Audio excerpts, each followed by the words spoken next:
Hello and good afternoon and welcome to the Realtor Mindset. I'm your host Vincent DiMella and welcome to my YouTube channel. I'd like to thank our sponsor, East Coast Capital, the DiMella team, over 100 years of helping finance homes, homeowners, properties, and all the like in the New York tri-state area.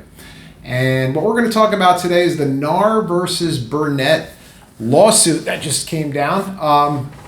So a recent lawsuit that just came down, for those of you who don't know, against NAR, the National Association of Realtors.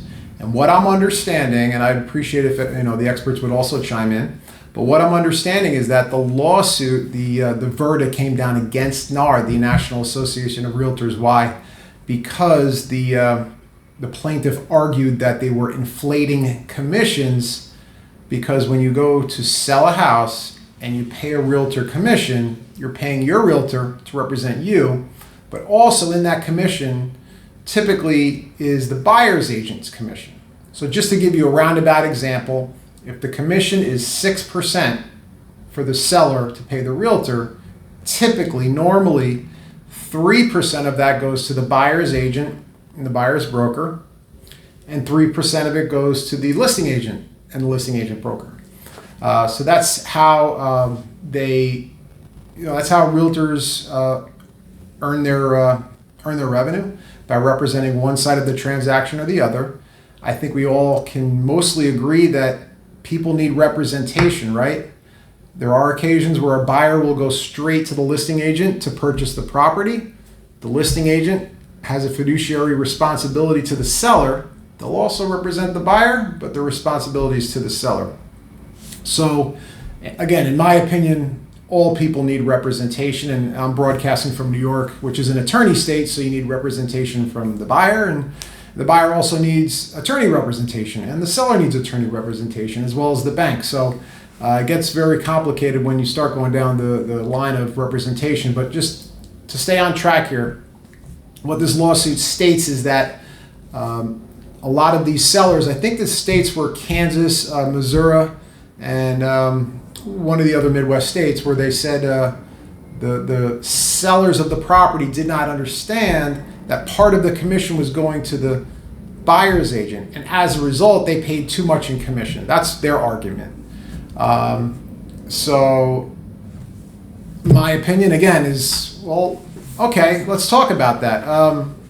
So Mr. Seller, you took your house and you introduced it to the multiple listing system. So if you take a listing, if you're an agent and you take a listing, and if you don't introduce it to the multiple listing the multiple listing system, you as an agent can only bring who you know. How many buyers are you working with? How many buyers do you know? Do you know one? Do you know two? Do you know 20? Do you know 50? Great, that's huge. If you know 50 buyers, that's amazing. And you can show all those buyers the property. Chances are you're probably not going to bring the buyer to the meeting of the minds, so to speak, where the buyer and seller agree and they sign a contract.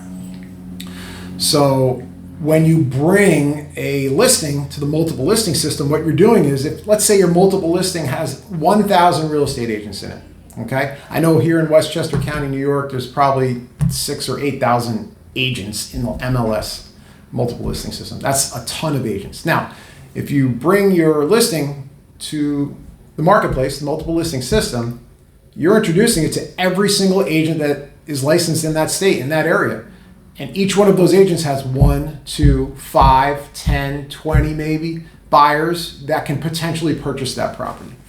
So my opinion is, I think NAR will prevail. I think, from what I'm understanding, is that they're going to appeal this decision. By appealing this decision, it may stay in court for like a year or two, but bottom line is, did the seller get value in splitting up that commission between the listing agent and the buyer's agent? If you're asking me, the answer is absolutely yes, because if an agent just takes a listing and doesn't introduce it to the multiple listing system, they just have a listing, they can only market it to as many people as they know. That's not a competitive marketplace, and the seller is not going to get top dollar. I'm convinced of that. By bringing the listing into the multiple listing system and having access to all the agents out there and all their buyers, now you get competition. And in this market, which we know has been a seller's market for at least 3-4 years now, it's going to be a competitive situation where you have multiple agents, other than yourself, let's say you're the listing agent, other than yourself, multiple agents bringing buyers, submitting offers on this property, and yielding the best possible scenario for the seller to accept the offer. So inflating, that's a dangerous word, because I would push back 100% against that, because the sale price of the house, you are absolutely not going to get the highest possible price without introducing it to the multiple listing system. And as a result of introducing it to the multiple listing system, there's a premium. You have to pay the buyer's agent as well as your own agent. So that's my 2 cents worth on the NAR lawsuit. So mindset, right? Some agents I've been speaking to about this, I would say most of them are fairly confident that this is going to just be a blip on the radar and we're just going to continue as business as usual. I'm thinking that's the case. But if I was an agent, I was concerned that this would disrupt my buyer side of the business. Let's say you're a newer agent just getting into the business and you do a lot of purchases versus listings. What I would say is just focus on what you're doing. Nothing's changing right now. Keep doing what you're doing. You have no control over what's going on outside, and let's call that noise, because nothing's really a law yet. Yeah, a lawsuit was ruled. It's going to get appealed, and it may take a while to stay in the court system. So, mindset, stay focused. Keep doing what you're doing. Keep focusing on your daily activities, your weekly activities, and your goals, and really try not to pay any mind to this. It's been a big topic of conversation with all the real estate agents that I speak to, loan officers, appraisers, everybody. Really, it's the number one topic of conversation. But really, let's just keep focusing upon what we're doing, focus on our work, and yield the best results for ourselves. That's all we can really do.